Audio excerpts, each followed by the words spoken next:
বাংলাদেশের প্রতিটি রাজনৈতিক দল এবং পক্ষের কাছে আমার সুস্পষ্ট জিজ্ঞাসা, সবাই যার যার অবস্থান পরিষ্কার করুন। হয় আপনি জুলাই বিপ্লবের পক্ষপাতী, আর না হয় আপনি ৭২-এর বাকশালপন্থী। ৭২-এর পরাজিত বাকশালপন্থীরা আগামী 13ই নভেম্বর বাংলাদেশের বিরুদ্ধে লকডাউনের নামে যুদ্ধের ঘোষণা দিয়েছে। আমি ঘোষণা করতে চাই, 13ই নভেম্বর কোন বাকশালপন্থীকে বাংলার রাজপথে আমরা নামতে দেব না। যদি কেউ নামবার অপচেষ্টা চালায়, আমরা তাদেরকে রাজপথে মোকাবেলা করবো ইনশাআল্লাহ। সংগ্রামী সাথী ও বন্ধুগণ,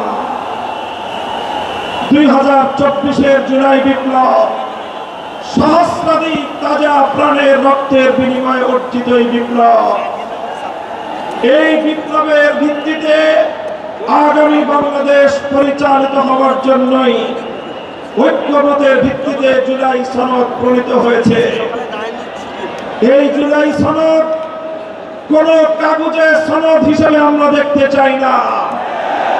জুলাই সনদকে আমরা আগামীর বাংলাদেশের রূপরেখা হিসেবে দেখতে চাই।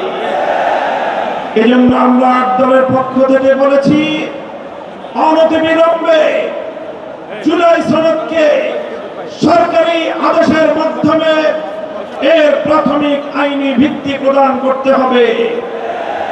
এরপরে আগামী ত্রয়োদশ জাতীয় সংসদ নির্বাচনের পূর্বেই গণভোটের মাধ্যমে জুলাই সনদকে চূড়ান্ত আইনি ভিত্তি প্রদান করতে হবে।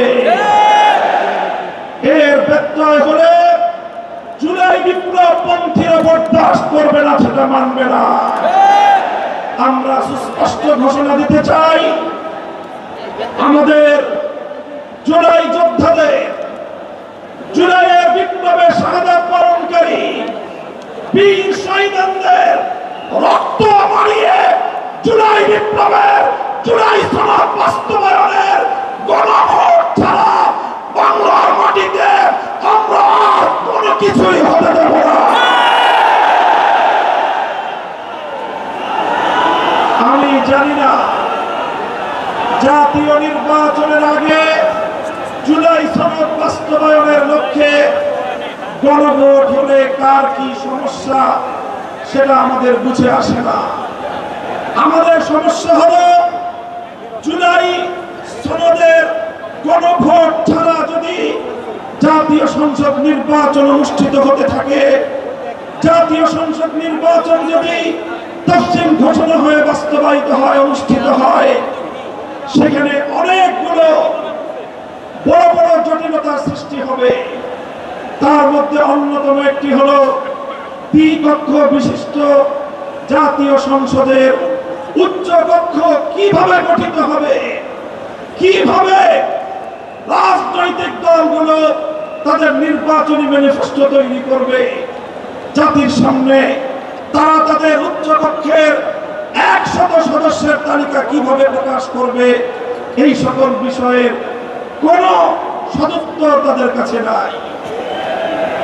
যারা জুলাই সনদের গণভোট, জাতীয় সংসদ নির্বাচনের আগে অনুষ্ঠানের ক্ষেত্রে বিরোধিতা করছেন, আমরা তাদের সমস্যার কথা জানতে চাই। কোন যুক্তি নাই, কোন যুক্তি নাই। তারা জুলাই সনদের বাস্তবায়নকে ঠেকিয়ে দিয়ে বাংলাদেশে আবার ফ্যাসিবাদ কায়েম করবার ষড়যন্ত্র করছে। পরিষ্কার ঘোষণা করি, রক্ত দিয়ে যেই ফ্যাসিবাদ বিদায় করেছি, প্রয়োজনে আবার